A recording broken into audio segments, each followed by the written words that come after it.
about the laws and regulations for dogs' health. So the first question is, what kind of legal exposure does Wanda have selling dog treats? The FDA, it means Food and Drug Administration. It regulates the environment for the dog treat industry. It makes sure that all pet food use safe ingredients that are appropriate for pets.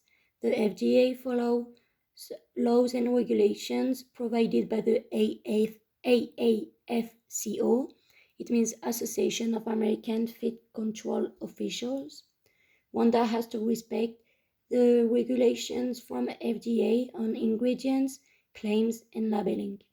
Regulations for labelings are specified on the FDA website, which says the current FDA regulations, proper identification of the product, net quantity statement, name and place of the business of the manufacturer or distributor, and proper listing of other ingredients in the product in order from most to least based on weight.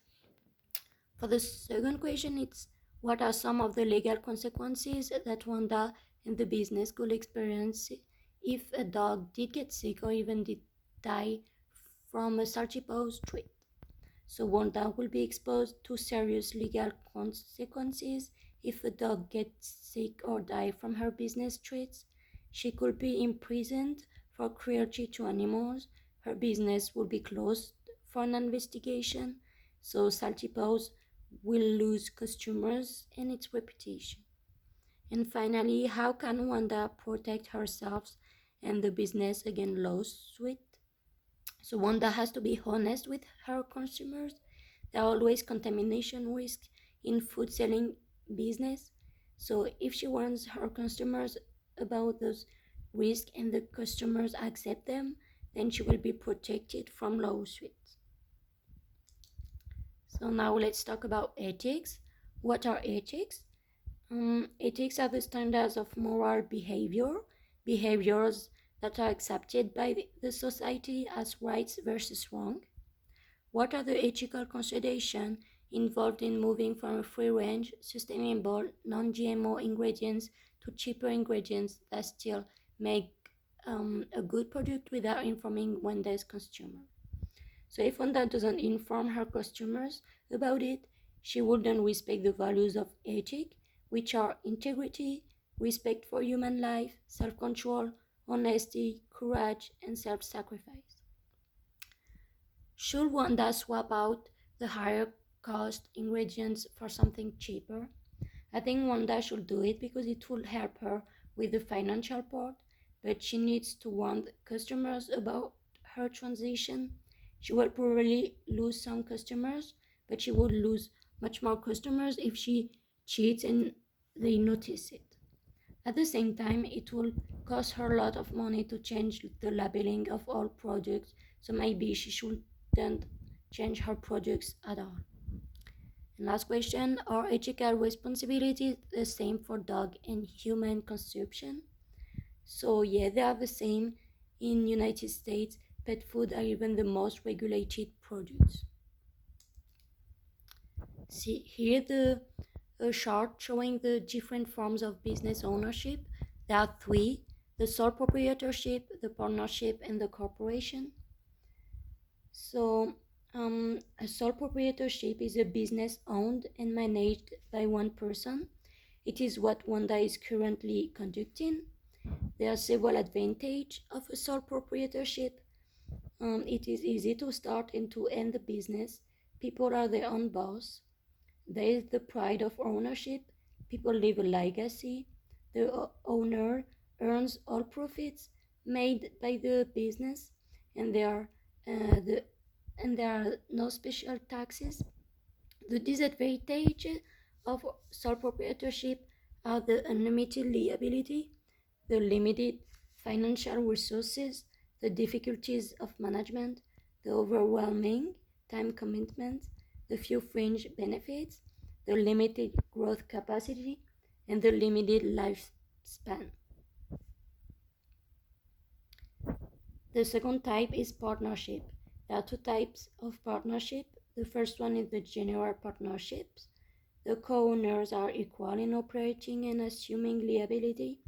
The second one is limited partnership with two types of partners involved.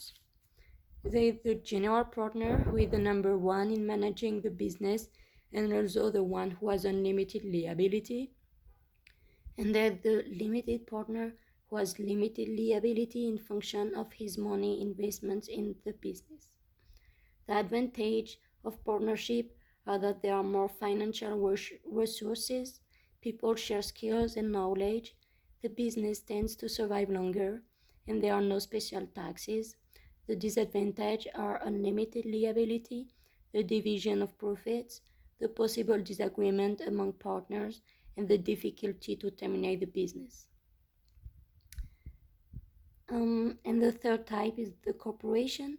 It is when a state charter legal entity with authority to act and have liability separate from its owners.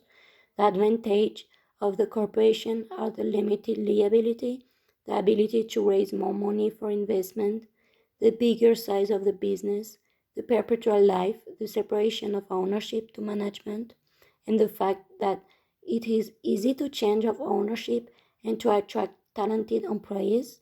The disadvantage are the initial cost that is expensive, the expensive paperwork, the double taxation with taxes on income earned and the taxes on shareholders for dividends the company pay, and the difficulty to terminate the business and the possible conflict between stockholders and directors. So what type of ownership will we recommend for Salty Pawz? I would recommend for Wanda and Salty Pawz to do a partnership with limited partners. I recommend this because Wanda wants to expand her business, so she cannot do it if she keeps having a sole proprietorship. I think that a limited partner will be perfect for Wanda because she will still be the major owner of the business with the same risks of unlimited liability that she has with the sole proprietorship. But in this case, she will have help from another partner to invest more money to expand Salty Pawz and for tasks she's not comfortable with. So how could she apply this? Um, if her two friends that are already help her become more formally involved in ownership of the business, they could become the limited partners of Wanda.